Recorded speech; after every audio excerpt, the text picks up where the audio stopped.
Voici les dernières paroles échangées dans le cockpit du vol 90 Air Florida.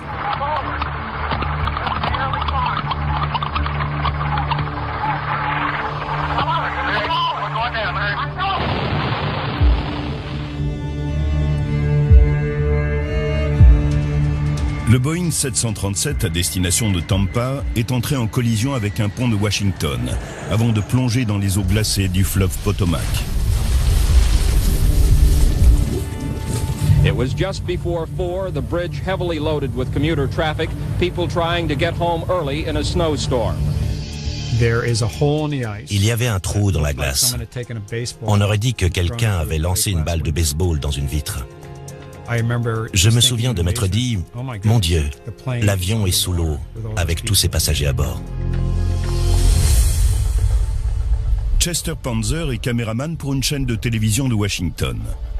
Avant même ce crash aérien, le 13 janvier 1982 est une journée déjà riche en événements. We're calling for 5 to 10 inches of snow from the mid-Atlantic states throughout the northeastern states today. Je rejoins mon ingénieur du son, George Patterson. On nous avait envoyés à l'aéroport national qui était fermé à cause de la neige. Toutes les télés locales étaient sur place et recueillaient le témoignage des passagers coincés au sol. On a filmé notre reportage et la chaîne nous a dit qu'on pouvait rentrer chez nous. On était dans les embouteillages depuis 30 ou 40 minutes quand la rédaction nous a contactés par radio. Un avion venait de se crasher à l'aéroport national et on devait se rendre sur place pour en savoir plus. George a allumé la radio pour écouter les dernières informations. I'm Pam Coulter here along with WTOP Steve Thompson. What we do know is that an Air Florida 737 jet has crashed into the Potomac River. Panzer et son ingénieur du son font demi-tour et se dirigent vers le pont de la 14e rue qui compte 2 voies. La première reliant la Virginie à Washington en direction du nord et la seconde reliant Washington à la Virginie en direction du sud.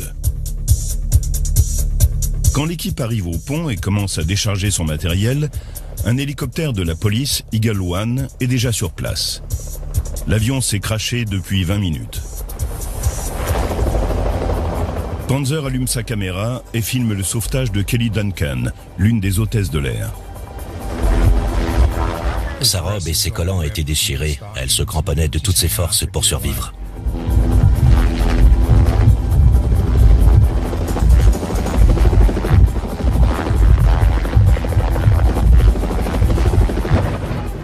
Les images filmées par Panzer sont fascinantes. On y voit le sauvetage de 5 survivants dans une eau à 1 degré. L'avion ne volait que depuis 30 secondes quand l'accident s'est produit. La situation était vraiment cauchemardesque. À l'époque, Joe Stiley est pilote privé et instructeur de vol. En tant que cadre pour une entreprise de télécommunications, il voyage régulièrement en avion.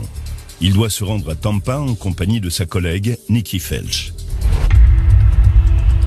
Parti de Miami, l'avion arrive à Washington à 13h29. Il est censé repartir ensuite pour la Floride. Mais d'importantes chutes de neige entraînent des retards. Les passagers étaient pressés d'arriver en Floride où il faisait chaud. Mais l'aéroport avait fermé en raison de la tempête de neige. À 13h38, 9 minutes après l'atterrissage de l'avion, l'aéroport ferme le temps que la neige soit déblayée. Il n'ouvre à nouveau qu'à 14h53. Entre 14h et 14h30, les passagers et les membres d'équipage montent à bord de l'avion. L'avion est dégivré entre 14h45 et 15h10. Il reste ensuite exposé aux éléments pendant 49 minutes. À l'instar des autres témoins interrogés par le NTSB, le Conseil national de la sécurité des transports, Joe Stiley ne se souvient pas avoir vu l'équipage inspecter l'avion. Quand on a embarqué, je me souviens d'avoir vu des traces dans la neige à l'endroit où les bagages avaient été chargés. Mais rien n'indiquait que les pilotes avaient inspecté l'extérieur de l'appareil. C'est pourtant l'une des premières choses que l'on enseigne aux pilotes. C'est à ce moment que j'ai commencé à avoir des doutes. À 15h35, les pilotes passent en revue leur checklist. Le copilote demande au commandant de bord si le dispositif anti-givre de l'appareil est activé. Le commandant de bord répond qu'il est coupé. Une erreur cruciale. À 15h40, le copilote signale au commandant de bord que l'avion n'a pas été dégivré par l'équipe au sol depuis un bon moment. Mais il ne tient pas compte de sa remarque et ne demande pas de second dégivrage. L'avion avait été dégivré, mais le produit utilisé s'était évaporé parce que l'appareil était resté sur le tarmac pendant un certain temps en attendant de pouvoir décoller. Le fluide dégivrant n'agissait plus et la neige continuait de tomber et à s'accumuler sur l'appareil. L'équipage ne s'était pas rendu compte de ce qu'il se passait. La neige et la glace causent un autre problème majeur. Des sondes situées à l'avant et à l'arrière des réacteurs mesurent l'EPR, le rapport de pression des moteurs. Ces données sont utilisées pour déterminer la poussée des réacteurs au décollage. Mais ces sondes sont gelées, ce que le pilote ignore. Les instruments de bord affichent à tort un EPR de 2,04, qui est normalement suffisant pour décoller. Se basant sur ces informations erronées, le copilote est persuadé de régler correctement les moteurs, même si d'après le rapport du NTSB, les autres instruments de bord indiquent que l'EPR affiché pourrait bien être faussé.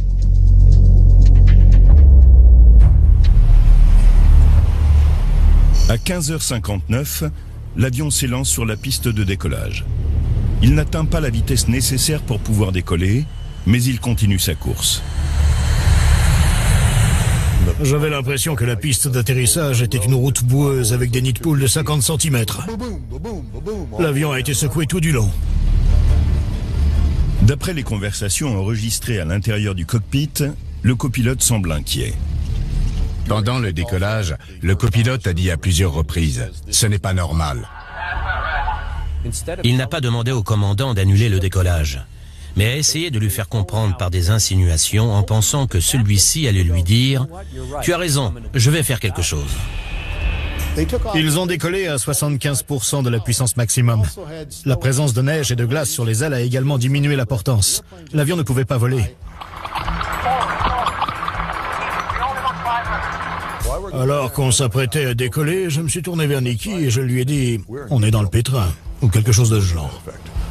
Je lui ai dit de faire comme moi. J'ai placé ma tête entre mes genoux, j'ai posé mes mains sur ma tête et j'ai attendu. À ma grande surprise, l'avion a décollé. Après le décollage, le doute n'est plus permis. L'avion ne va pas assez vite pour se maintenir dans les airs. L'avion n'est en vol que depuis 30 secondes lorsque la queue de l'appareil percute le pont de la 14e rue et plonge la tête la première dans le fleuve Potomac. 78 personnes perdent la vie. 74 passagers de l'avion et 4 automobilistes dont les véhicules ont été fauchés sur le pont. Quand je suis remonté à la surface, j'ai vu des morceaux de la mousse orange qui sert d'isolant à la paroi de l'avion flotter tout autour de moi.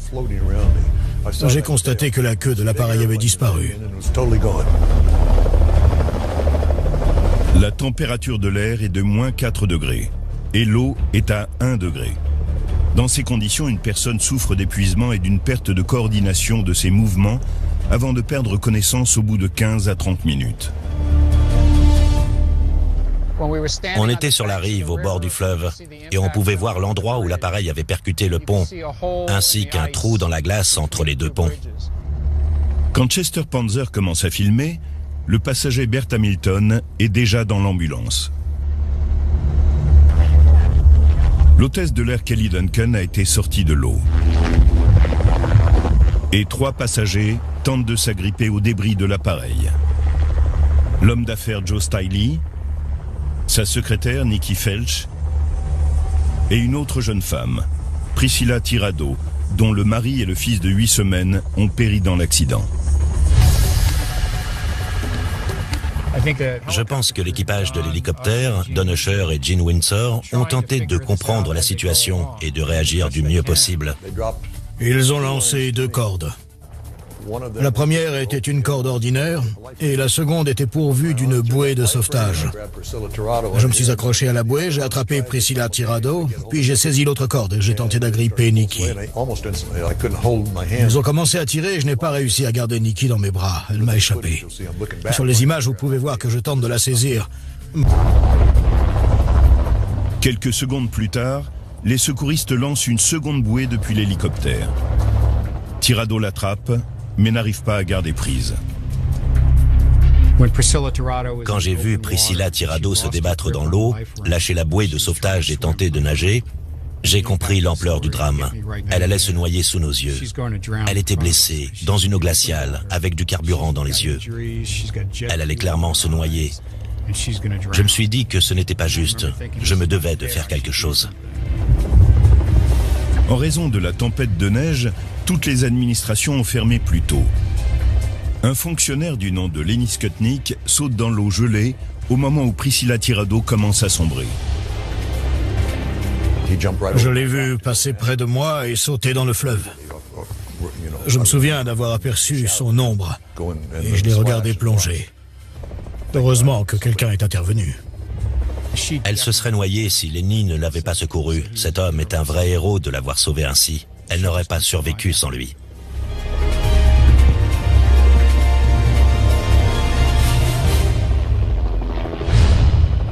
Mais Nikki Felch, la collègue de Joe Stiley, est toujours dans l'eau. Cela fait maintenant 30 minutes que l'avion s'est écrasé. Don Usher, un expert en pilotage, se rapproche de l'eau dans une manœuvre des plus délicates. Le secouriste Gene Windsor se tient sur un des patins de l'appareil qui touche littéralement la surface de l'eau. Il saisit Felch et la tire vers lui. Il la grippe tant bien que mal pendant que l'hélicoptère s'envole vers la berge. Elle était suspendue dans les airs et semblait pouvoir lâcher prise à tout moment. Mais elle était hors de l'eau. Il la grippait de toutes ses forces et ils sont parvenus à la ramener sur la rive. 3 hommes amènent Nikki Felch jusqu'à l'ambulance, mais le véhicule est déjà plein, occupé par d'autres survivants. Ils la portent alors jusqu'à un bus de la ville garé à proximité. Je me souviens que l'un des pompiers portait une écharpe. Il l'a retirée de son cou et a enveloppé Nikki Felch avec.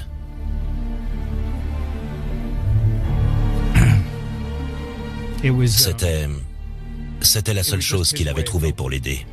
C'était sa manière de dire « On fait tout ce qui est en notre pouvoir ».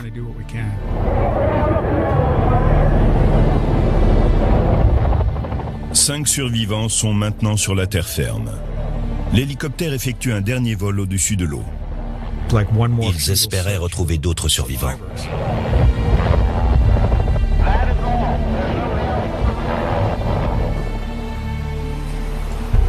Aujourd'hui encore, personne ne sait pourquoi les pilotes n'ont pas accéléré alors que l'appareil perdait de l'altitude. Si les pilotes avaient poussé les moteurs au maximum, l'avion aurait probablement pu voler et l'accident être évité. Mais ils ne l'ont pas fait. Et beaucoup d'hypothèses ont été émises pour tenter d'expliquer leur manque de réactivité. Sur l'enregistrement, on peut entendre le copilote dire « Larry, on va s'écraser ». Et le commandant de bord lui répondre « Je sais », mais ils n'ont rien fait pour y remédier.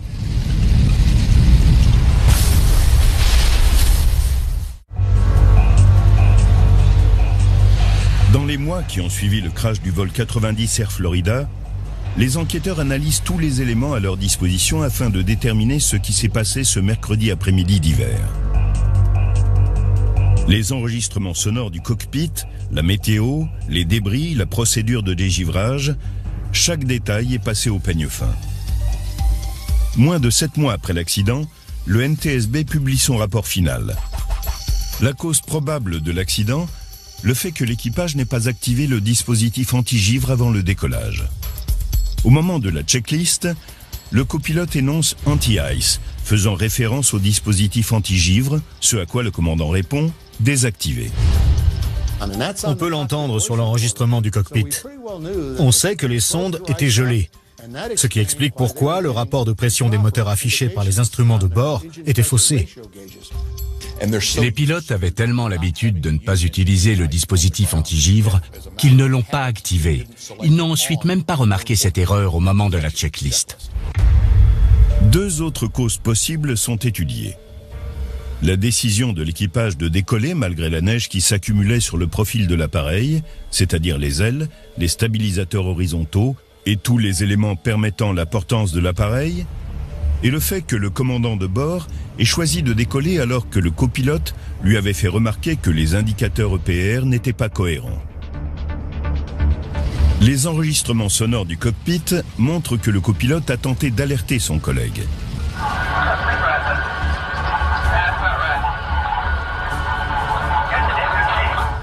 On peut entendre le copilote dire « quelque chose ne va pas ».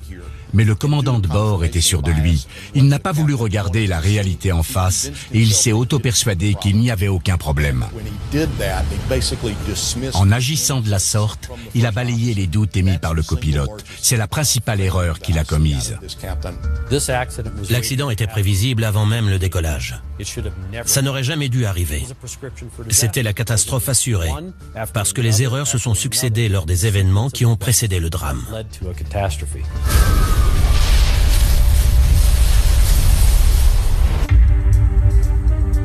Plusieurs facteurs ont contribué à l'accident, selon le NTSB.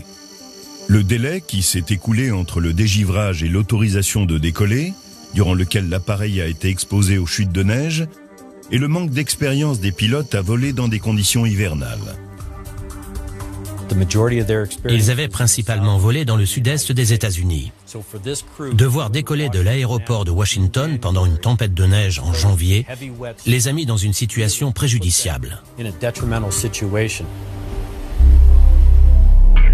Plusieurs années plus tard, un crash similaire se produit à New York. Le vol 405 USR décroche après avoir décollé de l'aéroport de LaGuardia en raison d'une quantité importante de glace sur les ailes de l'appareil. Ces deux tragédies sont une véritable piqûre de rappel pour le secteur aéronautique. Après les crashs du vol 90 Air Florida et du vol 405 USR, l'ensemble des procédures concernant le givrage au sol et le dégivrage des appareils ont été modifiées. On utilise maintenant d'autres types de fluides plus performants et on a élaboré des tableaux indiquant la durée d'efficacité des dégivrants afin que les pilotes puissent savoir très précisément de combien de temps ils disposent entre le dégivrage de l'appareil et le décollage. Je pense que les risques que ce genre d'accident se reproduise sont très faibles.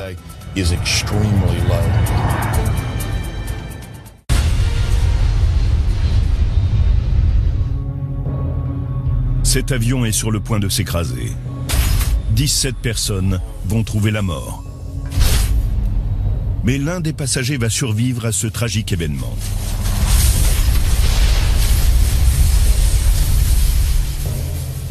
Any idea how he got out of that thing alive? Miracle, I have no idea how he got out. L'unique survivant, John McCafferty, a maintenant la cinquantaine et vit toujours dans le Maine. Le crash du vol 46 Doneast Airlines restera à tout jamais gravé dans sa mémoire. Il avait 16 ans et rentrait chez lui après un séjour en Floride. C'était le 30 mai 1979. On avait atterri à l'aéroport de Boston Logan vers 11h30 du matin. On était censé faire une escale rapide. Mais à cause des conditions météo, l'avion qui venait d'Hall's Head, dans le Maine, avait été retardé. Après avoir atterri à Boston, le de Havilland Twin Otter est censé faire demi-tour et repartir pour le Maine. Mais John McCafferty se souvient d'avoir entendu une conversation téléphonique dans laquelle un membre d'équipage faisait part de ses doutes à un responsable de la compagnie aérienne. Il était en train de lui dire que les conditions météo n'étaient pas favorables. Il était également inquiet parce qu'il y avait un problème avec l'une des soupapes du moteur droit. Après avoir décollé de Boston, l'avion doit atterrir à l'aéroport régional du comté de Knox, à Hall's Head, près de Rockland, dans le Maine, sur la côte atlantique. À Rockland, l'observateur météo officiel de la compagnie aérienne prévient sa hiérarchie qu'en raison d'un épais brouillard, la visibilité n'est que de 5 km. Les pilotes ne souhaitent pas voler et ils ne sont pas les seuls à être réticents. Quand j'ai vu l'avion, j'ai eu un mauvais pressentiment. Je savais au fond de moi que cet avion allait s'écraser. C'était une sorte de prémonition. À 19h55, l'avion décolle pour un vol d'1 heure. Il y a des turbulences. À mi-chemin, les pilotes demandent des informations sur la météo. Ils apprennent que la visibilité est descendue à 1 km et que les conditions vont empirer. Le pilote nous a annoncé que l'on approchait de l'aéroport de Halls Head et que l'on allait atterrir d'ici quelques minutes. Alors que l'avion amorce sa descente vers Rockland, la visibilité est très faible. L'air humide en provenance de l'océan Atlantique entraîne la formation de nuages bas et de brouillard. En conséquence, les pilotes ne sont pas en mesure de voir l'aéroport. Le vol 46 prévient la tour de contrôle qu'ils vont probablement devoir interrompre la procédure d'approche vers Rockland, ou, en d'autres termes, annuler l'atterrissage. Ils demandent l'autorisation d'atterrir à Augusta, l'aéroport le plus proche. Mais il est trop tard. Les pilotes ont dû voir la même chose que moi. Les arbres se rapprochaient à grande vitesse. Ils savaient qu'ils étaient en position délicate. Je me souviens d'avoir entendu les moteurs tourner à plein régime.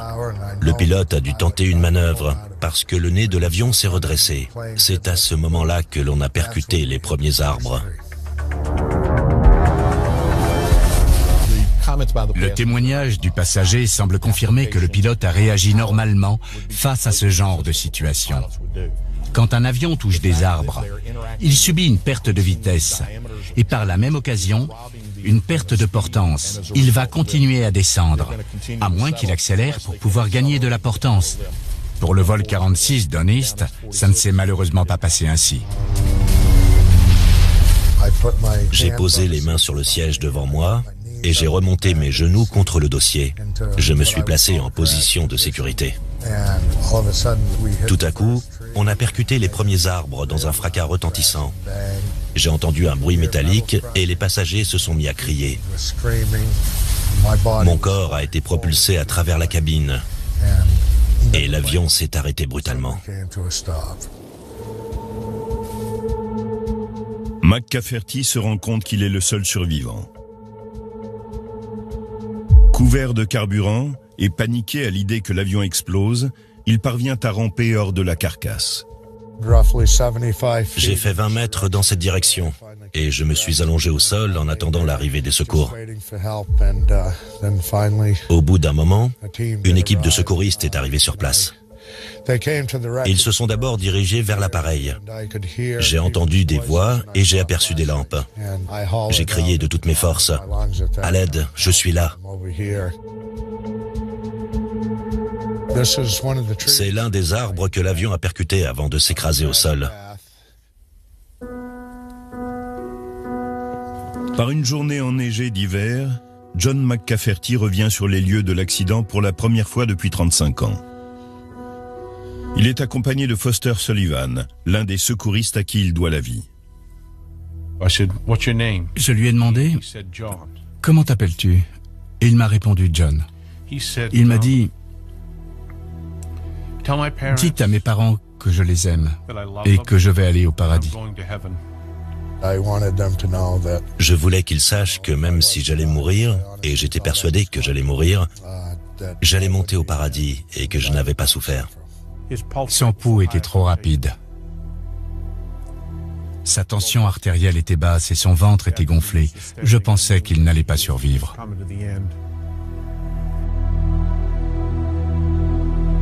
C'est un miracle qu'il soit encore là, il aurait dû mourir. McCafferty est gravement blessé. Il est transporté à l'hôpital où il séjournera pendant plus d'1 mois pour se remettre de ses blessures. Le NTSB doit maintenant déterminer les causes de cet accident mortel. Le lendemain de l'accident, Al Dill, un spécialiste de la sécurité aérienne, arrive sur place avec son équipe. On a survolé l'épave de l'avion. L'impact était impressionnant. Je n'arrivais pas à croire qu'il y ait pu y avoir un survivant, parce que l'avion s'était écrasé très violemment au milieu de la forêt. Dill a déjà des doutes au sujet de la compagnie aérienne Don East Airlines lorsqu'il rencontre l'inspecteur en chef de la commission aéronautique du Maine. Il m'a dit « J'aimerais qu'on parle de cet accident en privé ». J'ai répondu « D'accord, mais je dois d'abord prendre des photos de l'avion et me rendre à la morgue. Je m'entretiendrai avec vous demain. » À la morgue, Dill devient d'autant plus suspicieux lorsqu'il demande au médecin légiste de lui donner le carnet de vol du commandant de bord. Il m'a dit qu'un responsable de la compagnie aérienne s'était présenté et qu'il lui avait donné tous les documents. Je lui ai répondu qu'il devait suivre la même procédure que pour une scène de crime et qu'il ne devait confier les effets personnels des victimes qu'à un agent du gouvernement fédéral. Les soupçons de deal se confirment lorsqu'il se rend dans les bureaux de Don East Airlines et qu'il demande au gérant de la compagnie de lui montrer ses documents. Il m'a dit qu'ils étaient couverts de sang, alors je les ai brûlés. À ce moment-là, j'ai compris ce qu'il se passait. Quelqu'un tentait de faire disparaître des preuves alors même que les corps étaient encore chauds. Je suis allé voir le commissaire dès le lendemain et il m'a confié le rapport du NTSB concernant l'accident d'un avion de Down East Airlines, 8 ans plus tôt. Il s'agissait d'un accident mortel ayant eu lieu dans des circonstances similaires. Il m'a demandé si j'allais faire la même chose que les types du NTSB, à savoir enquêter pendant quelques jours, rentrer chez moi et conclure dans mon rapport à une erreur de pilotage. Je lui ai répondu, hors de question. Je veux connaître le fin mot de l'histoire. We heard this bang and the thump on the roof of the cabin, and then the plane seemed to go off. Par une nuit fraîche et embrumée de mai 1979, le vol 46 Don East Airlines s'écrase dans une forêt près de Halls Head, dans le Maine. 17 des 18 passagers de l'avion meurent sur le coup. Sur cette photo déchirante, on peut voir le jeune fils du pilote en train de regarder les décombres. John McCafferty, alors âgé de 16 ans, est le seul survivant. Il est gravement blessé. J'avais des côtes cassées, un poumon perforé, une partie du cuir chevelu arraché. Il a fallu 580 points de suture pour me le recoudre. Cet accident d'avion a été très violent. Pendant que McCafferty se remet de ses blessures, Al Deal, enquêteur pour le NTSB, est dans le Maine avec son équipe pour tenter de comprendre les causes de l'accident. Il découvre rapidement qu'il y a anguille sous roche. J'étais horrifié. Il y avait un sérieux problème avec cette compagnie aérienne. Dans l'année qui suit, le NTSB a recueilli les témoignages de 14 anciens pilotes de Don East Airlines, ainsi que d'autres employés, mettant en lumière 23 pratiques dangereuses de la compagnie. Ils décrivent un environnement de travail oppressant. Jim Merriman, le commandant de bord du vol 46, était également le chef pilote de la compagnie. Ses collègues parlent d'un homme qui subit la pression constante qu'exerce sur lui le président de la compagnie, Robert Stenger Sr. Nous l'avons contacté, mais il n'a pas voulu faire de commentaires. D'après les témoignages de la famille de Merriman, le pilote avait perdu l'appétit, était tout le temps épuisé, était préoccupé, se plaignait de douleurs à la poitrine et avait des difficultés à respirer. Il était sûrement atteint d'une sorte de trouble de stress post-traumatique. Il était constamment fatigué, car il était chargé de former les nouveaux pilotes. Et les pilotes qu'ils engageaient étaient de vrais débutants qu'il fallait surveiller de près. Merriman est inquiet en raison de la météo et d'un moteur défectueux. Avec son copilote, ils sont décidés à ne pas voler cette nuit. Mais ils décollent quand même. Le rapport du NTSB suggère que les membres de l'équipage avaient peur de perdre leur emploi s'ils ne décollaient pas cette nuit-là. Dans ce document, les employés décrivent le tempérament explosif de leur président, qui crée une atmosphère hostile et intimidante, ainsi que la peur de perdre son emploi. La crainte des répercussions financières, ça ne change rien à la responsabilité qu'a le pilote de prendre les décisions nécessaires pour voler en toute sécurité. Il doit se demander si les normes de sécurité sont bien respectées, suivre une procédure précise, savoir qu'il y a un aéroport à proximité qui réponde à certains critères. Si ce n'est pas le cas, le commandant de bord doit refuser de voler, et il ne l'a pas fait. Un autre ancien pilote que nous avons interrogé nous a affirmé qu'il avait refusé de voler plus d'une fois.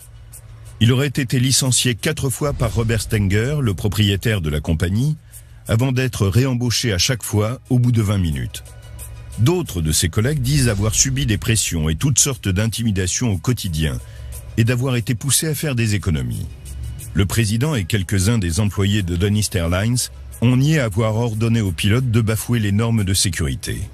La compagnie réfute les accusations du rapport et fournit des explications.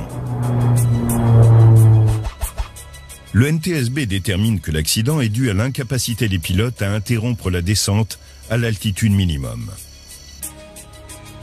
Selon les 23 allégations des pilotes, la compagnie ne respectait pas les normes imposées par la FAA, l'agence chargée des réglementations de l'aviation civile.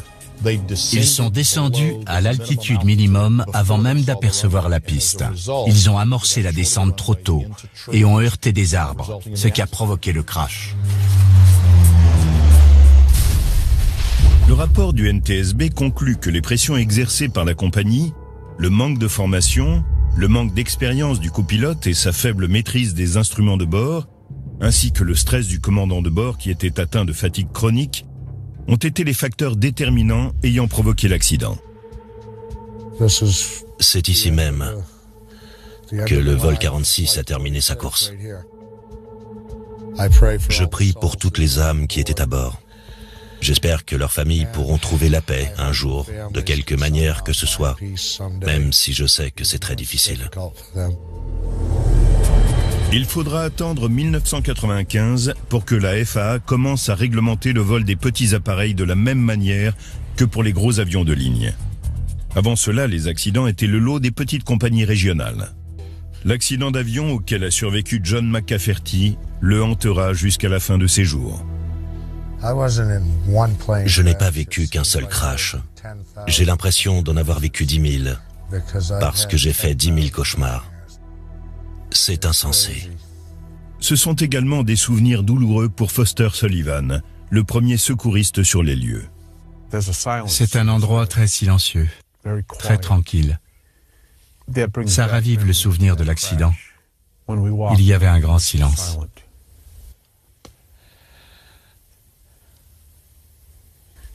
C'est la dernière fois que je viens ici. Je dois surmonter cet accident. C'est le passé.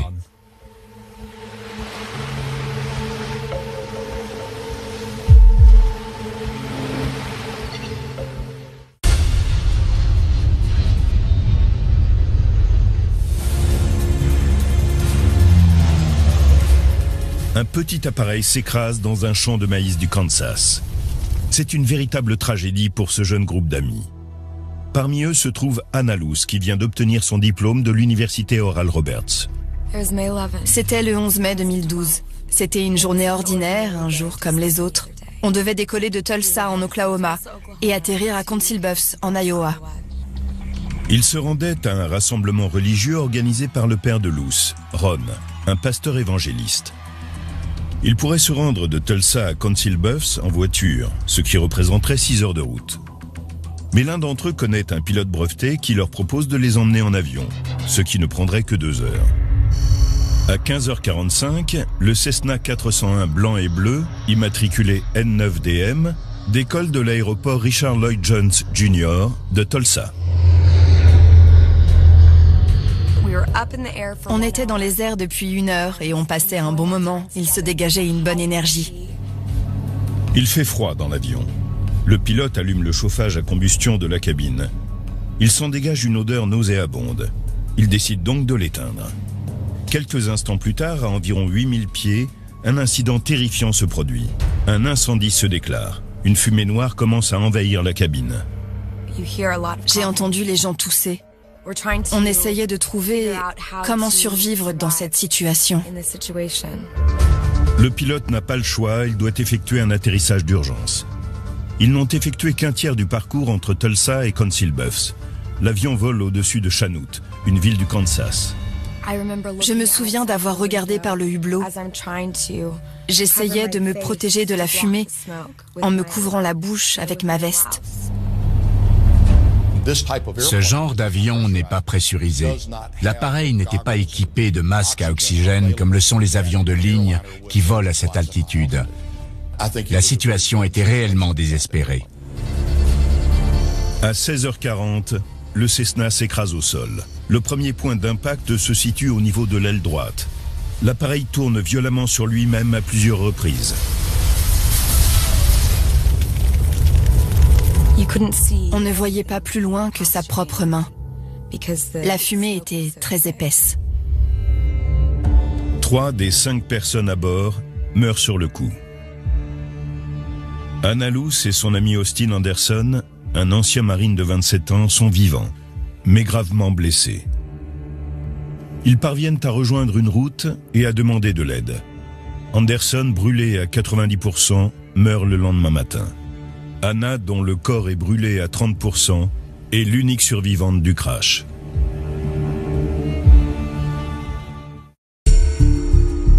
Les enquêteurs du NTSB découvrent rapidement les causes du crash. 2 semaines avant l'accident, alors que le même pilote était aux commandes du même appareil, l'alarme de surchauffe s'était déclenchée. Le chauffage s'était éteint sans provoquer d'incident. Les carnets de bord montrent que le chauffage ne marchait déjà plus lors du dernier contrôle technique de l'avion. La cause probable est le dysfonctionnement du système de chauffage qui a provoqué un incendie et entraîné des émanations de fumée dans la cabine.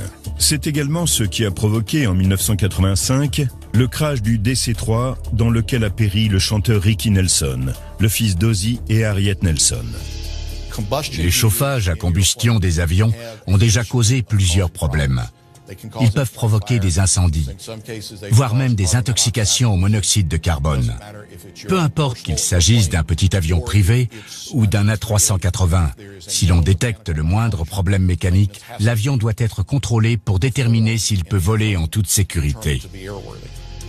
Il savait pertinemment qu'il y avait un problème avec l'appareil. Plusieurs personnes l'avaient examiné. Le pilote en était conscient. Il ne faut jamais voler avec un avion quand l'un des éléments comme le chauffage ne fonctionne pas. Le pilote n'aurait jamais dû décoller avec cet appareil.